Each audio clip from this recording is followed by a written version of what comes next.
poder... Como é que eu faço para criar um texto dentro do LI2? A gente já viu isso daí. New LI2. Como é que eu mudo o texto dele? Text content igual, sei lá, blá. Pronto. E esse aqui é blé. Certo? Então agora já tem mais dois elementos. Aí eu quero inserir antes. Eu quero inserir o blá, que é o new li2. Eu quero inserir ele antes do primeiro. Olha lá. Só muda a posição. Ele muda a posição. Ele não duplica o elemento.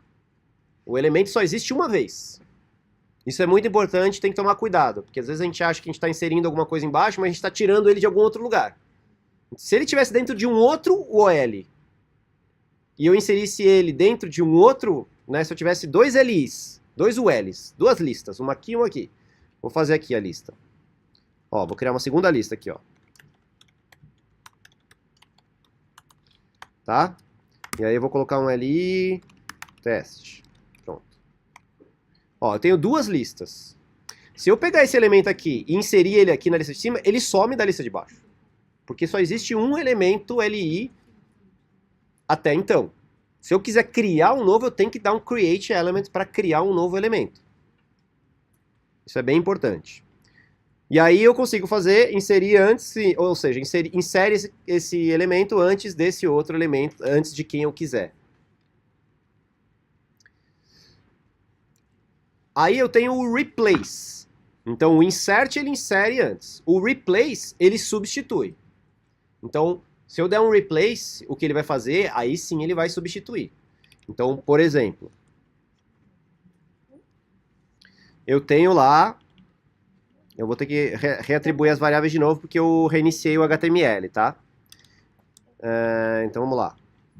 O first li, que é o item, deixa eu ver, o first li.text content. É o item 1, certo? Então, eu tenho o first li. Se eu quiser substituir ele, então eu tenho que atribuir no OL, né? Lembra que eu tenho OL igual... Cadê o OL? Em algum lugar eu tenho OL. Aqui, ó. Peguei o OL. Então vou dar OL.replace child. Replace child. Não é mais insert before. É replace child. Eu quero inserir antes do meu first li.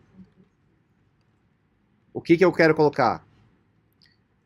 Não, desculpa. O primeiro elemento, o nó novo é o primeiro elemento, né? Então o nó novo, peraí, vou colocar aqui, vou atribuir vou pegar esse segundo cara aqui, que é o quê? É o OL query selector. Ele é o LI,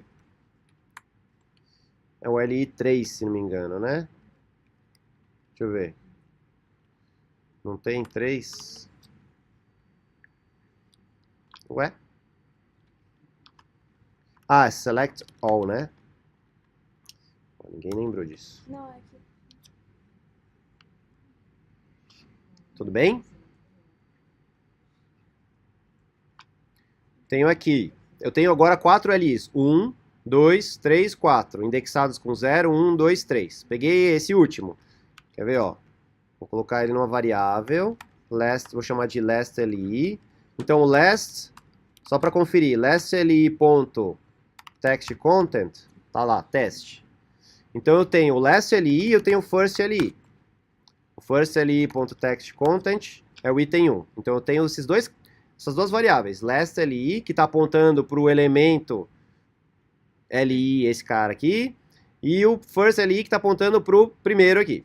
E o que eu vou fazer? Eu vou substituir o primeiro por esse último aqui. Como é que eu faço isso? Eu chamo isso no OL, porque é na lista que eu vou substituir. Então é replace child.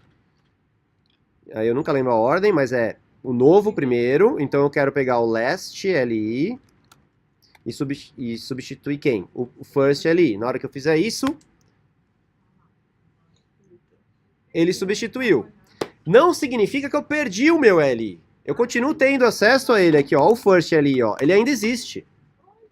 Se eu quiser pegar ele e botar embaixo do outro L ou L lá de baixo, eu posso. Porque ele ainda existe no DOM. Só que ele não tá vinculado a ninguém. A gente chama de elemento perdido.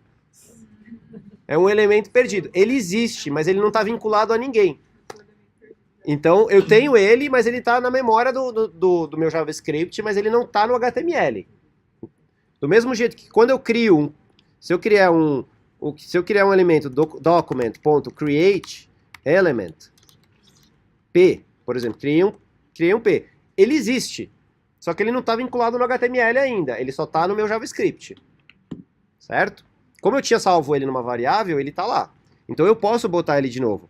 Como é que eu faço isso? Estou com ele aqui, né? Eu posso, por exemplo... Eu posso fazer o contrário agora, ó. Vou pegar o last, na verdade agora o novo é o first li, e aí ele vai substituir qual? Não, desculpa, eu sempre esqueço, ó. Tá certo, né? Então ele vai substituir... Não. Quem tá agora na lista é o last, né? O primeiro parâmetro é o elemento que eu quero substituir, ou não?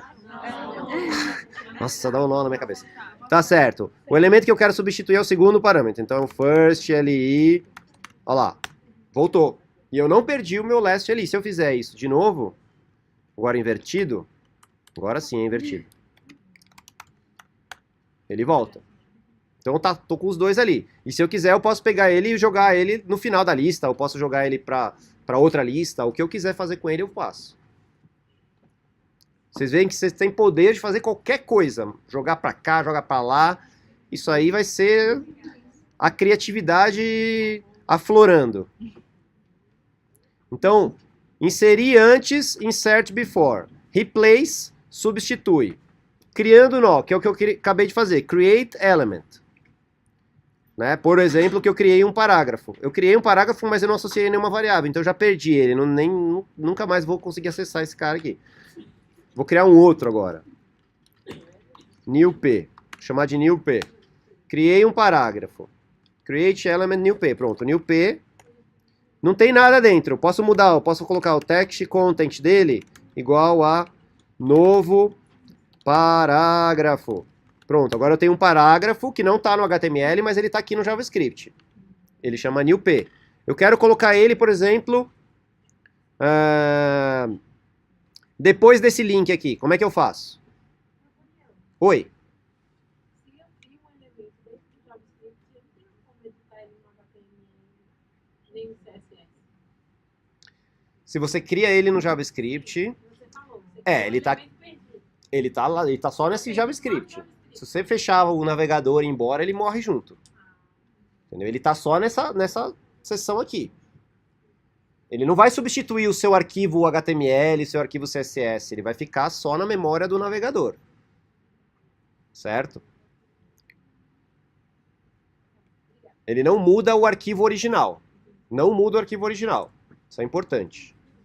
O arquivo original, se eu recarregar essa página, todas essas coisas que eu mexi vai voltar para aquilo que era isso aqui, ó. Esse HTML do meu arquivo continua intacto, ele não mexe. Ele está, por enquanto, só na memória do navegador. Fala. Então, se eu deixar ele na página do JavaScript, no código do JavaScript mesmo, quando eu reatualizar a página, não no navegador, mas na própria página do JavaScript, esse P vai aparecer no meu código? Sim, vai, porque você criou ele. Então, o que acontece? Ele carrega o HTML e aí ele carrega o JavaScript. Todo o código que você escrever no JavaScript, create element, ele vai executar. E aí ele vai criar os elementos. Então, tudo isso que eu estou fazendo aqui no console, se tivesse no JavaScript, vou dar um exemplo aqui. Então, vamos lá. Eu tenho aqui meu JavaScript.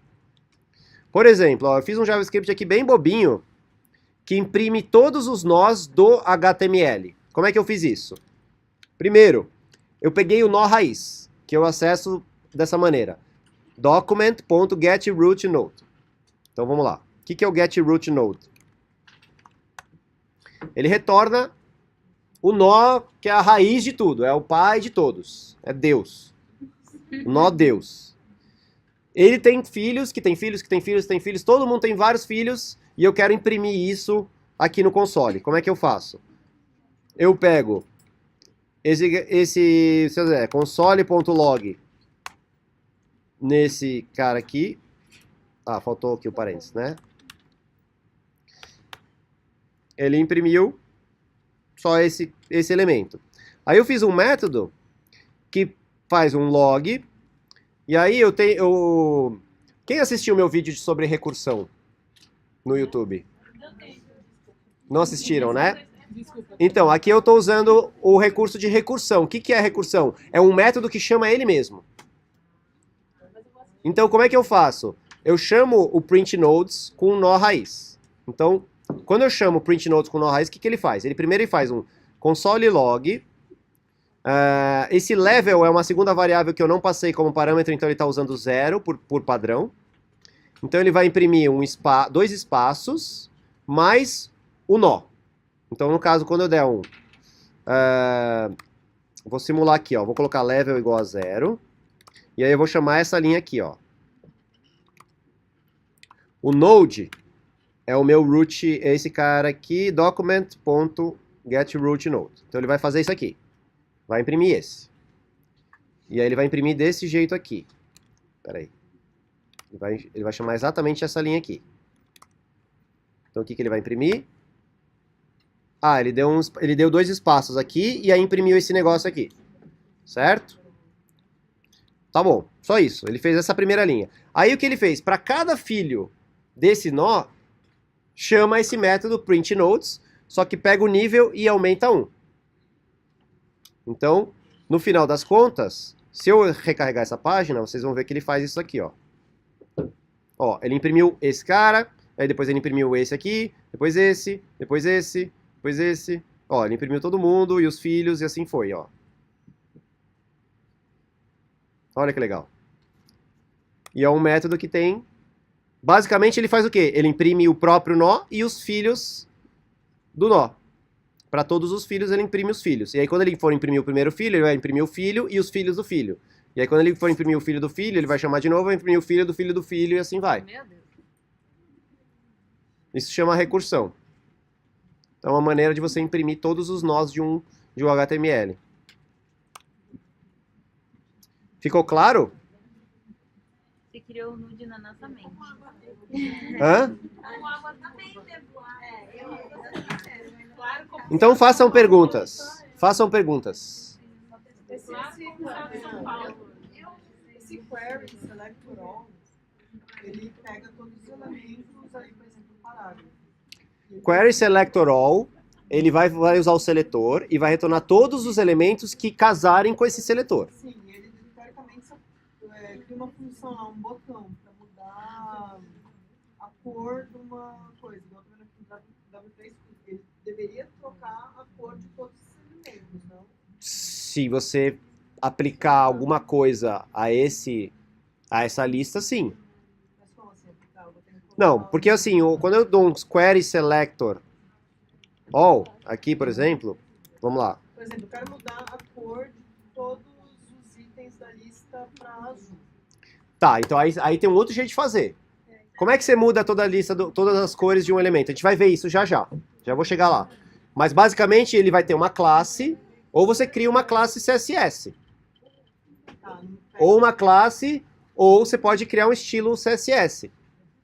Em JavaScript, dá pra fazer isso. mas pelo elemento só, o L ele não muda? Sim, eu posso pegar, por exemplo, o elemento... Ó, eu consigo fazer assim também. Vamos lá, tenho o meu LI, certo? Eu tenho o ponto style, certo? Se eu colocar style igual a color, red, desse cara aqui, ele muda. O do primeiro. Mudou o primeiro, porque é ele que eu tinha na variável. Só que o que aconteceu? Não é uma boa prática a gente mudar o estilo de um elemento direto. A gente lembra, a gente aprendeu CSS justamente para trabalhar com seletores. O query selector não é para você retornar a lista dos elementos. Agora, se você quer mudar uma cor, um estilo de um grupo de elementos, você cria um estilo CSS. em vez de aplicar o estilo direto no elemento. Porque senão ele vai ficar aqui com esse conteúdo aqui, ó. Se eu der um inspect nele, vocês vão ver que o HTML dele, que não dá nem pra ver aqui direito, deixa eu aumentar um pouquinho só pra vocês verem. Ó, ele criou... Nossa, tá tão... Vou dar uma diminuída só pra vocês verem. Ele criou aqui, ó, é como se eu tivesse digitado no HTML style color igual a red, o que não é uma boa prática. Dá pra fazer assim, mas tem maneiras mais legais. Você está mostrando que quando, por exemplo, você quer pegar o dado de um usuário que foi digitado na página, aí você tem como selecionar e ele traz a informação. Perfeito. Vários usuários acessaram e digitaram, ele traz todas as informações várias vezes. Dentro de cada seção, de cada usuário, vai ter a sua própria informação. Se você quiser a informação... Eu acessei aqui, então o que eu estou acessando aqui não tem nada a ver com o que você está acessando aí. A mesma página. Vai estar no seu navegador, vai estar no meu navegador as minhas informações e vai estar no seu navegador as suas informações. Quando eu acesso um site qualquer, www.playx.com, o seu navegador tem as suas informações. O meu tem as minhas. Na hora que você executa um JavaScript, você está executando o JavaScript na máquina da pessoa.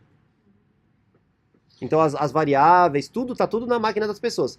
Você tem como pegar essas informações e mandar elas para um servidor para que você possa juntar tudo isso. Isso mais para frente a gente vai ver. Eu não entendi. Eu achei que, por exemplo, você tem uma página e aí tem lá um nome, vai ter um formulário lá, e ele preenche. Se eu quero, e essas informações, se eu não direcionar para nenhum lugar, ficam lá no meu. Se você não mandar essas informações para um servidor, para alguma coisa fora da máquina do usuário, ela vai ficar só na máquina do usuário e você nunca vai acessar elas. Isso é uma questão de segurança do JavaScript e dos navegadores. Tudo que um usuário faz só diz respeito a ele. Então eu não vejo a sua informação e você não vê a minha. A não ser que, por exemplo, vamos supor que você quer fazer um chat. Um sistema que é um chat, que inclusive é um dos desafios que vocês vão ter que fazer. O chat de vocês, ele vai ser uma simulação de um chat, mas só local. Ou seja, vamos supor que você tem o seu chat aí, e eu também. Se eu acessar o chat da minha máquina e você da sua, se você digitar, não vai aparecer na minha máquina o que você digitou. E se eu digitar, não vai aparecer na sua. Não é o correto é, a implementação real de um chat é quando eu digito alguma coisa, essa informação vai para um servidor, esse servidor pega essa informação e manda para você. E aí você recebe, e aí você vê. Então eu tenho a sensação de que quando você digita aí, aparece aqui por quê? Porque você mandou a informação para o servidor e o servidor mandou a informação para mim. Essa comunicação é feita assim. Não é direta. E existe até alguns protocolos que fazem essa comunicação direta, mas ela tende a ser insegura. Ela tende a ser insegura, porque se eu posso acessar o seu navegador e ler tudo que ele tem, eu posso acessar suas informações pessoais. Então não é o usual. Daniel, a minha dúvida, assim, acho que é uma... Mas assim, tudo que a gente está fazendo só na nossa máquina e quando a gente fechar o navegador, some. Sim. E eu tô tentando encontrar um caso no momento do dia a dia que eu vou precisar usar isso para me ajudar a fazer alguma coisa, mas eu não sei Então, que tipo de coisa. por exemplo, várias coisas você consegue fazer no seu próprio... Você pode fazer um jogo, por exemplo. Você joga, fica todas as informações ali no seu computador, você está jogando, está funcionando. Não precisa ir para lugar nenhum. Não é porque está só na sua máquina que não tem utilidade. É óbvio que no mundo real, a gente vai, mais para frente, vai ter isso, tá? A gente está primeiro aprendendo a manipular os elementos no próprio computador, na própria máquina local, estático. Daqui a pouco, a gente vai começar a fazer essas interações com o servidor. E aí sim, tudo isso vai ser útil para depois você mandar as informações para o servidor. Em algum momento vai acontecer isso. E aí a gente vai conseguir aplicar todos esses comandos. Exatamente. Tudo isso vai ser usado para fazer uma aplicação real, de verdade. Então agora a gente meio que tá tentando pegar uma fluência disso. Exatamente. Exatamente. De como manipular tudo que tem aqui. Depois que você manipulou tudo que tem aqui, aí é muito fácil você mandar para um servidor. Porque já está Você tem o DOM inteiro. Se eu quiser, eu posso pegar o DOM, que é basicamente todo o HTML, e salvar ele no arquivo. Pronto. Eu já tinha visto algumas pessoas mexendo, mas eu não entendia muito